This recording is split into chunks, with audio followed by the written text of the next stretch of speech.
Salut à tous, c'est Valkyr et aujourd'hui je voulais vous parler du DK impie en mono-cible. On va d'abord commencer avec l'arbre de talent. Vous voulez d'abord prendre tout Serviron qui invoquera un squelette en plus de votre ghoul, suivi de Chancre impie qui augmentera les dégâts infligés par vos serviteurs en plus de rajouter le dot de la poussée de fièvre. La troisième ligne forcément est situationnelle, donc vous pouvez prendre ce que vous voulez. Je préfère prendre asphyxié car dans la plupart des cas, le CC est utile. Il peut s'avérer que des fois vous avez besoin de changer cette ligne, donc c'est vraiment très situationnel et plus personnel qu'autre chose. La quatrième ligne, en mono-cible toujours, vous voudrez prendre le Faucheur d'âme qui infligera énormément de dégâts à votre cible quand elle aura moins de 35% de PV. Donc il s'agit d'une exec que vous voudrez placer régulièrement une fois que cette cible sera en dessous de ce seuil de PV.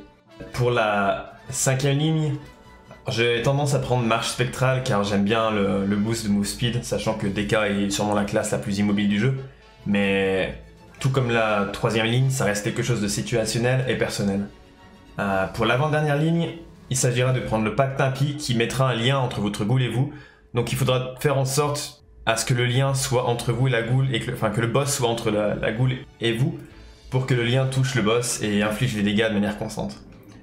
Et en dernier, vous voulez prendre l'armée des damnés, ce qui fait en sorte que votre voile mortel, sachant qu'on parle toujours de mono-cible, donc on parle de voile mortel, réduira le CD de Apocalypse. Et votre armée des morts invoquera aussi un mage supplémentaire qui infligera beaucoup de dégâts. Donc, comme vous pouvez le voir dans l'arbre de talent, on se base beaucoup sur les serviteurs, tout ce qui est les ghouls, les mages supplémentaires, les squelettes, les dégâts augmentés par vos serviteurs grâce au Chancre impie et au Pacte impie. Donc c'est quelque chose à prendre en compte lorsque vous êtes dans votre cycle DPS.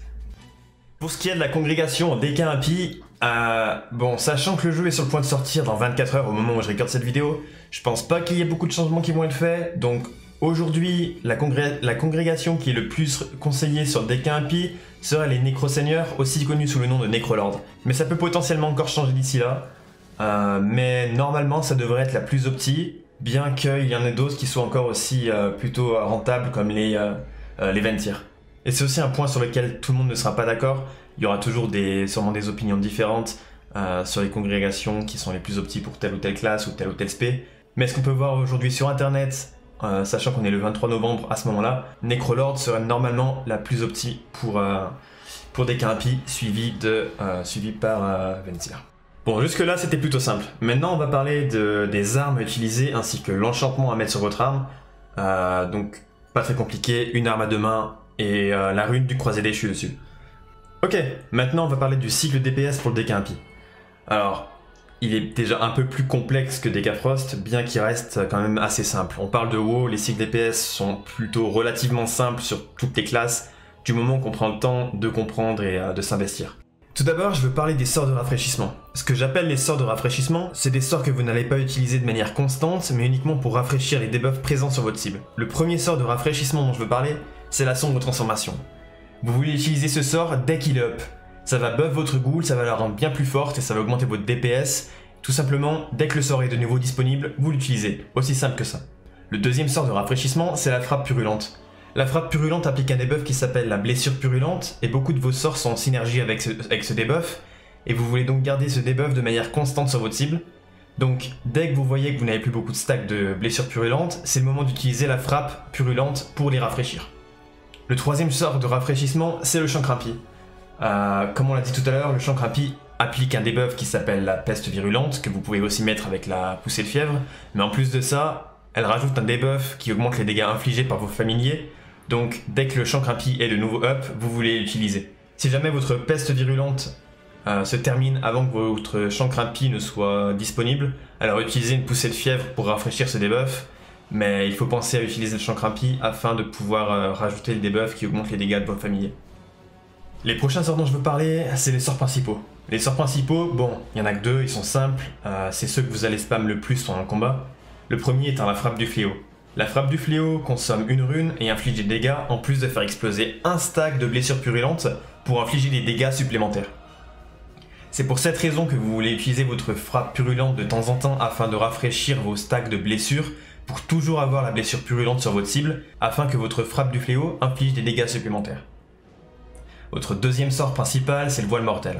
Le voile mortel coûte de la puissance runique et il sert uniquement à la vider afin d'éviter d'atteindre les 100 puissances runiques ou tout simplement de creuser de remplir le vide pendant les moments creux où il n'y a pas de runes pour DPS.